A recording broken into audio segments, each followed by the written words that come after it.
Hi friends, welcome to my channel. நம்ம சேனலில் இன்றைக்கி ரொம்பவே சூப்பரான ஒரு ஹெல்த்தியான நாட்டுக்கோழி சிக்கன் கிரேவி தாங்க எப்படி செய்கிறதுன்னு பார்க்க போகிறோம்.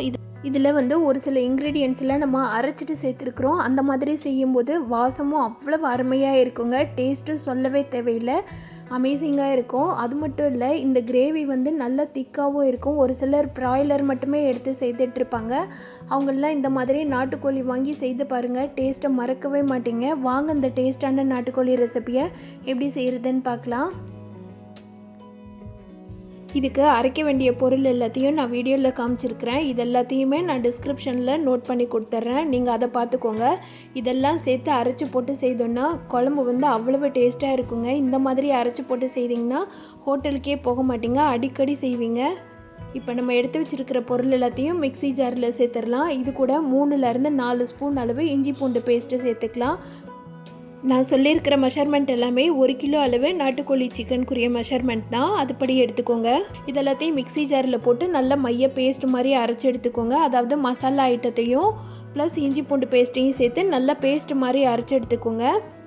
இப்போ நான் சிக்கன் எல்லாத்தையும் 1 ஸ்பூன் அளவு மஞ்சள்தூள் போட்டு நல்லா க்ளீன் பண்ணி வச்சுருக்கிறேன். இது கூட 2 ஸ்பூன் அளவு தயிர் சேர்த்துக்கலாம். நீங்கள் சிக்கன் வாங்கினீங்கன்னா எப்பயுமே தயிர் போட்டு கொஞ்சமாக மேக்னேட் பண்ணிவிட்டு செய்திங்கன்னா சிக்கன் நல்லா சாஃப்டாக இருக்குங்க. அதுவும் இது நாட்டுக்கோழினால கொஞ்சம் ஹார்டாக இருக்கும், அதனால் தயிர் போட்டு கண்டிப்பாக மேக்னேட் பண்ணுங்கள். இந்த மாதிரி கை வச்சு நல்லா எல்லா பக்கமும் வர மாதிரி பரட்டி விட்டு ஒரு 5 நிமிஷம் ஊற வச்சிடலாம். இந்த சிக்கனை நம்ம குக்கரில் தாங்க செய்ய போகிறோம். ப்ராய்லர்லாம் நம்ம பாத்திரத்துலேயே செய்திடலாம். நாட்டுக்கோழி வேகிறதுக்கு ரொம்ப டைம் ஆகும், அதனால் குக்கர்லேயே செய்கிறது பெஸ்ட்டு. குக்கரில் ஒரு 4 ஸ்பூன் எண்ணெய் விட்டுட்டு ஒரு துண்டு பிரிஞ்சி இலை, 2 ஸ்பூன் அளவு சோம்பு சேர்த்துக்கலாம். சோம்பு சேர்த்து நல்லா பொரிய விட்டுடுங்க. சோம்பு நல்லா பொரிஞ்சு வரட்டும். பொரிஞ்சு வந்தோடனே 1/4 கிலோ சின்ன வெங்காயம் தோல் உரிச்சிட்டு 1-2 கட் பண்ணி வச்சுருக்கிறேன். அதாவது 1 கிலோ சிக்கன் எடுத்திங்கன்னா அதுக்கு 1/4 கிலோ சின்ன வெங்காயம் போடுங்க. அப்போ தான் நல்ல குழம்பு திக்காக வரும், நல்ல டேஸ்ட்டாகவும் இருக்கும். பெரிய வெங்காயம் யூஸ் பண்ணுறதுக்கு பதில் சின்ன வெங்காயம் யூஸ் பண்ணி நாட்டுக்கோழி சிக்கன் செய்து பாருங்கள், அருமையாக இருக்கும். 1/4 கிலோ சிக்கனை 1-2 நறுக்கி வச்சுருக்கிறேன், அதை சேர்த்து வதக்கிடலாம். வெங்காயம் லைட்டாக கலர் சேஞ்ச் ஆகி வரணும், அந்த அளவுக்கு நல்லா வதக்கிக்கோங்க. இது கூட ஒரு கொத்து கருவேப்பிலை சேர்த்துக்கலாம். சேர்த்துட்டு எல்லாத்தையும் நல்லா வதக்கிடுங்க. வெங்காயம் நல்லா வதங்கி வந்தோடனே நம்ம அரைச்சி வச்சுருக்கிற பேஸ்ட்டு சேர்த்துடலாம். அதாவது பட்டை சோம்பு இதெல்லாம் சேர்த்து அது கூட இஞ்சி பூண்டு பேஸ்ட்டு அரைச்சி வச்சுருக்கிறோம்ல, அந்த பேஸ்ட்டு எல்லாத்தையுமே சேர்த்துடலாம்.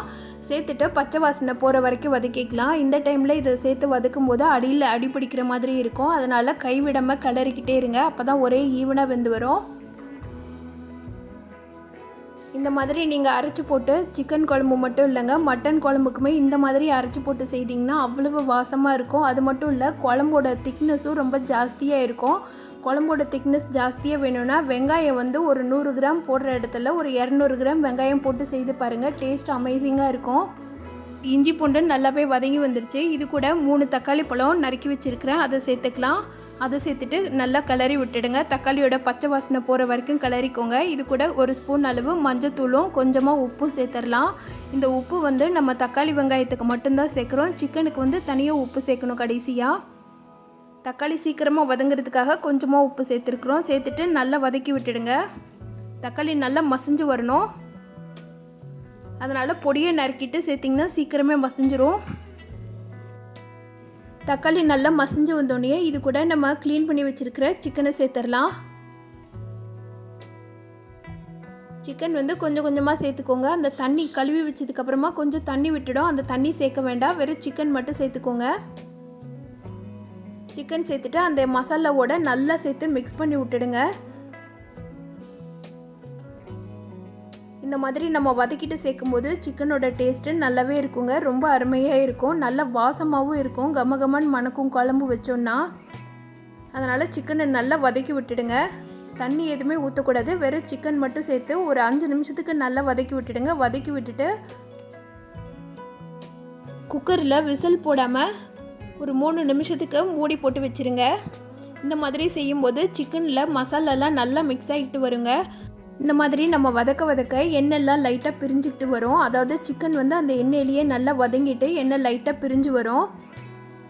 இந்த மாதிரி செய்யும்போது சிக்கனோட டேஸ்ட்டு ரொம்பவே நல்லா இருக்குங்க. இப்போ லைட்டாக ஒரு தடவை கிளறி விட்டுட்டு நம்ம மசாலா ஐட்டம் சேர்த்துடலாம். 1 ஸ்பூன் அளவு மஞ்சத்தூள் சேர்த்துக்கோங்க. மஞ்சத்தூள் சேர்த்துட்டு நல்லா கிளறி விடுங்க. நம்ம கிளற சிக்கன்லேருந்து லைட்டாக தண்ணி விட ஆரம்பிக்கும். தண்ணியும் எண்ணெயும் மிக்ஸ் ஆகி ஒரு மாதிரி நல்ல ஜூஸி கன்சிஸ்டன்சிக்கு வரும். அந்த டைமில் நம்ம மசாலா ஐட்டம்லாம் சேர்த்துடலாம். நான் வந்து இன்றைக்கி சிக்கன் மசாலா தான் எடுத்துருக்கிறேன். அது வந்து 2 ஸ்பூன் அளவு சேர்த்துருக்குறேன். அதாவது உங்களுக்கு காரம் எவ்வளோ வேணுமோ அந்த அளவுக்கு சேர்த்துக்கோங்க. நான் வந்து இன்றைக்கி 2 ஸ்பூன் அளவு சேர்த்துருக்குறேன். இது கூட 1 ஸ்பூன் அளவு கரம் மசாலா சேர்த்துக்கோங்க. நீங்கள் என்ன தான் சிக்கன் மசாலா சேர்த்திங்கனாலும் அது கூட கொஞ்சமாக கரம் மசாலா சேர்த்துக்கிட்டிங்கன்னா டேஸ்ட்டு நல்லாயிருக்கும். இப்போ சிக்கனுக்கு தேவையான அளவு உப்பு சேர்த்துக்கலாம். ஆல்ரெடி நம்ம தக்காளி வதக்கும் போதும் உப்பு சேர்த்துருக்குறோம். இப்போ சிக்கனுக்குரிய உப்பு மட்டும் சேர்த்துருக்குறேன். எல்லாத்தையும் நல்லா மிக்ஸ் பண்ணி பார்த்துட்டு உப்பு போதுமானதாக இருக்கான்னு சொல்லி செக் பண்ணிக்கோங்க. பத்தலைன்னா எக்ஸ்ட்ராவாக சேர்த்துக்கோங்க. இது எல்லாத்தையும் சேர்த்துட்டு நல்லா ஒரு முறை நல்லா மிக்ஸ் பண்ணி விட்டுடுங்க. மசாலா வந்து எல்லா பக்கமும் நல்லா கோட்டிங் ஆகிற மாதிரி நல்லா மிக்ஸ் பண்ணி விட்டுடுங்க. இது வந்து ஒரு 5 நிமிஷத்துக்கு வதக்கி விட்டுட்டு தேவையான அளவு இப்போ சிக்கன் வேகிறதுக்கு தேவையான அளவு தண்ணி சேர்த்துடலாம். அதே மாதிரி தண்ணி சேர்க்கும் போதும் நீங்கள் ரொம்ப தண்ணி சேர்க்க வேண்டாம். நான் வந்து இன்றைக்கி 1 கிலோ சிக்கனுக்கு 2 டம்ளர் அளவு தண்ணி சேர்த்துருக்குறேன். ஆல்ரெடி சிக்கன்லேருந்து வேறு கொஞ்சம் தண்ணி விடும். அதனால் 2 டம்ளர் அளவு மட்டும் தண்ணி சேருங்க. உங்களுக்கு தண்ணியோட அளவு தெரியலனா இந்த மாதிரி சிக்கன் ஃபுல்லாக வந்திருக்குல்ல, இது மேலே முங்குற அளவுக்கு, அதாவது சிக்கன் கிளறி விட்டோன்னா மேலே தெரியணும், அந்த அளவுக்கு மட்டும் தண்ணி சேர்த்துட்டு குக்கரில் வந்து 4லேருந்து 5 விசில் வச்சு எடுத்துடலாம். இது நாட்டுக்கோழின்றதுனால நான் 4லேருந்து 5 விசில் வச்சுருக்கிறேன். நீங்கள் இதே மெத்தடில் ப்ராய்லர் செய்கிறதா இருந்ததுன்னா 2 விசிலில் வச்சு எடுங்க. சிக்கன் வந்து நல்ல பூ மாதிரி வெந்து வந்துடும். அவ்வளோதாங்க, நம்ம குழம்பு ரொம்ப ஈஸியாக ரெடி ஆயிடுச்சு. நல்ல டேஸ்ட்டாகவும் இருக்குது, கமன்னு மணக்குதுங்க. இப்போ இது கூட கடைசியாக கொஞ்சமாக கொத்தமல்லி தழை கட் பண்ணி வச்சுருக்கிறேன், அதை சேர்த்துக்கலாம். அவ்வளோதாங்க, சூப்பரான நாட்டுக்கோழி சிக்கன் ரொம்ப ஈஸியாக டேஸ்ட்டாக ரெடி பண்ணிட்டோம். குழம்பும் பாருங்கள் எவ்வளோ சூப்பராக இருக்குன்னு சொல்லிட்டு, சிக்கனும் நல்ல பூ மாதிரி வெந்து வந்திருக்குங்க. குழம்போட திக்னஸ் பாருங்கள். இது நல்ல சூடாக இருக்கிறதுனால ரொம்ப கொஞ்சம் லைட்டாக லிக்விடாக இருக்குது. இது ஆறிடுச்சுன்னா இன்னுமே திக்காக ஆரம்பிச்சிரும். இந்த கன்சிஸ்டன்சி தான் கரெக்டான பதம்.